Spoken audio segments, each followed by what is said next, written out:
Oke, assalamualaikum warahmatullahi wabarakatuh. Jumpa lagi dengan Beta. Hari ini Katong akan mendiskusikan terkait dengan politik 2020 yang nanti diselenggarakan di Kabupaten SBT, Provinsi Maluku. Dalam hal ini, Beta pengen diskusi terkait dengan politik dengan salah satu tokoh pemuda SBT dan juga pengacara, tapi hari ini bukan ngomong soal hukum, tapi kita ngomong terkait dengan politik yang nanti dilaksanakan oleh Kabupaten SBT. Nah, menurut Bapak Elis, pandangan ente terkait dengan politik di SBT gimana sampai sekarang? Iya, terima kasih atas kesempatan yang diberikan terkait dengan perkembangan politik SBT sekarang ini adalah masih berproses untuk langkah maju ke KPU, karena sekarang ini kan kandidat-kandidat juga masih berlomba-lomba untuk mencari perahu untuk bisa mendaftar di KPU. Sekarang ini politik di SBT sangat memanas. Di lain sisi kita melihat bahwa tim salah satu kandidat juga banyak melakukan manuver politik. Jadi berbicara terkait dengan politik SBT, politik SBT ini dia punya tingkat Partisipasi. Partisipasi masyarakat di sana itu kan sangat Memuaskan atau? Ya, mereka sangat antusias untuk maju untuk politik SBT sekarang ini, karena mereka punya masing-masing kandidat begitu. Kalau sudah ada masing-masing kandidat, berarti mereka sudah melakukan perang saraf antara kandidat dengan satu kandidat lain dengan kandidat lain. Nah, itu mereka pertahankan prinsip bahwa kandidat saya yang terbaik, gitu. Jadi kalau menurut Bapak Elis, kalau memang partisipasi masyarakat terkait dengan pilkada di SBT itu sangat bagus, masyarakatnya itu juga bagus. Terus apakah akan timbul hal-hal yang memang nanti ketika pilkada ini berjalan, apakah nanti muncul kayak isu-isu SARA, isu-isu etnis, atau isu-isu agama pun nanti akan Ya, kalau menurut pengalaman saya untuk pilkada SBT dari zaman yang sudah berlalu, bahwa ada isu SARA dan isu etnis dan sebagainya, saya rasa di SBT itu tidak ada isu-isu kayak gitu. Cuma hanya peran tim sukses untuk bisa membawa kandidat-kandidatnya itu untuk menang. Selama ini tidak ada isu-isu yang nantinya menjatuhkan saya suku ini dan saya ras ini dan sebagainya, tidak ada. Terus dari 3 kandidat yang nantinya akan bertarung di pilkada SBT ini, visi dan misi mereka apakah sudah sesuai dengan karakteristik masyarakat penduduk di SBT? Sekarang ini dari sisi pembangunan, sisi ekonomi, sekarang ini sisi kan pendidikan. kita baru melihat bahwa ada salah satu kandidat mengeluarkan visi-visinya. Nanti pada saat dialog atau debat kandidat baru mereka bisa mengeluarkan visi-visinya untuk masyarakat Caramangan Timur. Dan kami melihat bahwa di SBT ini kan belum dipastikan 3 kandidat ya.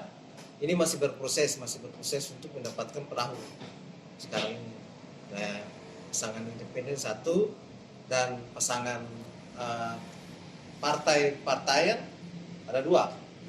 Tapi sampai sekarang ini kita belum memastikan hal tersebut. Tapi yang nantinya kandidat siapa yang sudah jelas-jelas lolos untuk verifikasi KPU? Dari 3 kandidat ini yang nanti sudah aman, terus sudah dapat bendera untuk ke pilkada SBT itu siapa? Kalau sejauh ini saya melihat itu ada salah satu kandidat sudah sudah mengantongi partai ya, mengantongi partai itu ada sekitar 5 kalau tidak salah, 6 kalau tidak salah. Nah, kalau kandidat petahana saya belum melihat ada rekomendasi partainya yang sudah betul-betul untuk mendukungnya. Tapi sudah ada, tapi itu kan rahasia kandidat, bukan saya mau menelusuri sampai ke dalam gitu ya. Ya, tapi kalau menurut Abang Elis bicara terkait dengan pilkada di SBT ini sungguh menarik ya.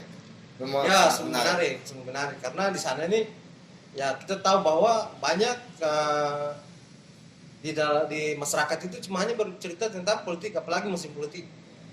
SBT ini kan biar saya turun ke desa ini dan saya mampir, intinya saya dari luar masuk ke dalam, itu berarti pikiran masyarakat itu sudah tahu bahwa ini kayaknya politik. Apakah ketika 3 atau 2 kandidat yang lolos di verifikasi faktual KPU, apakah nanti ada politik uang kah di SBT itu? Ya, saya rasa itu jangan lah, karena kita membelajarkan masyarakat supaya jangan instan-instan, ya itu harus meyakinkan kepada masyarakat bahwa ya visi misi kandidat saya gini, ini visi misi kandidat saya, bukan hanya menyodorkan uang lalu mengharapkan imbalan. Iya, pendukungnya itu untuk ikut kita. Nah, saya rasa jangan ada politik uang lah. Kalau mau politik yang netral dan demokratis yang bersih. Terus selama Bapak Elis berkecimpung di SBT ini dari masa ke masa, dari periode ke periode, apakah SBT itu sudah sangat berkembang dari sisi pembangunan, sisi pendidikan, dan sisi ekonomi? Saya rasa ya masuk dalam pendidikan sekarang di SBT ini kan masih minim. Intinya di pelosok-pelosok yang saya singgahi dan saya lihat bahwa masih banyak kekurangan pengajar ya. Di setiap sekolah itu cuma hanya 1 PNS, yang sisa itu adalah guru honorer. Nah, itu berarti minim masih tenaga pengajar. Nah, kalau biar bicara terkait dengan ekonomi sekarang di SBT ini mandek. Ya, sekarang ya, karena perputaran uang dan perputaran perdagangan juga sangat minim. Tidak sama dengan periode yang lalu kan. Kalau periode yang lalu kan dilepaskan saja itu perekonomiannya, jadi maju. Ini saya rasa ini dengan berkembangnya perekonomian negara Republik Indonesia juga dia mempengaruhi Seram bagian timur, karena perputaran uang yang ada di negara Indonesia juga tidak sama dengan yang kemarin, yang kemarin itu kan perekonomiannya bagus di Indonesia kan. Nah, itu sampai ke pelosok-pelosok, ke daerah juga bagus. Nah, sekarang ini perekonomian Indonesia tidak normal. Iya, tidak bagus, tidak normal kan. Jadi mempengaruhi. Iya, mempengaruhi ke daerah-daerah. Saya rasa begitu. Terus pilkada yang nantinya di jalan.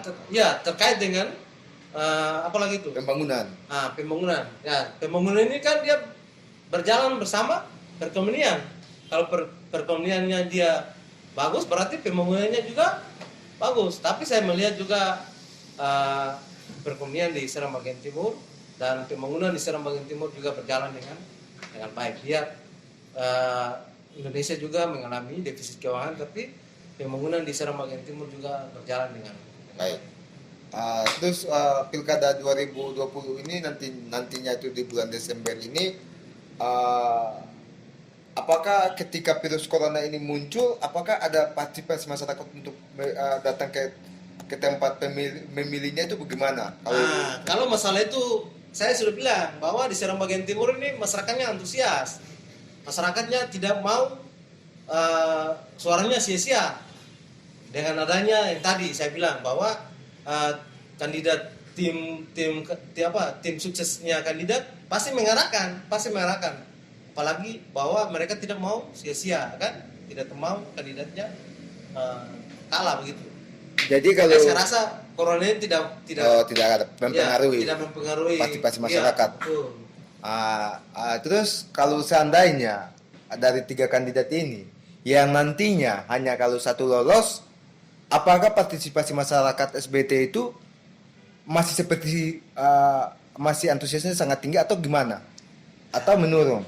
Dari antara 3. Kalau berbicara tentang SBT dan bupati dan wakil bupati, kalau misalnya habis masa politik dan sudah terpilihnya salah satu kandidat di antara mereka ini, berarti SBT akan kembali kepada semulanya, kembali bahwa ya bupati dan wakil bupatinya saya ini, tidak ada yang pilih-pilih lagi, wah kamu nih kemarin ikut ini berarti kamu.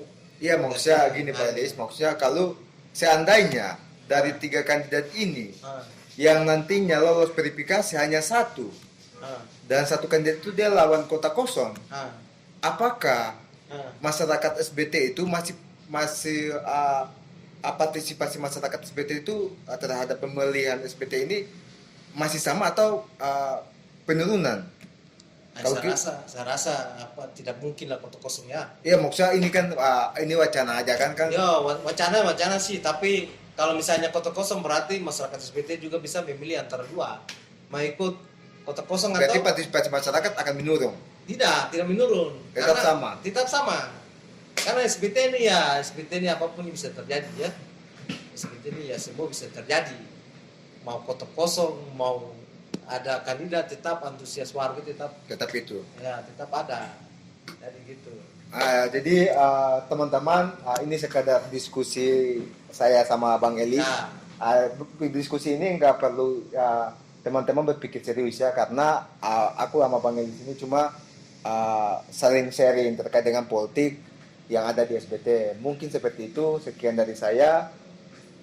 Kurang dan lebih ya nanti teman-teman ikuti channel saya, dan kalau memang ada kesalahan dalam percakapan kita minta maaf.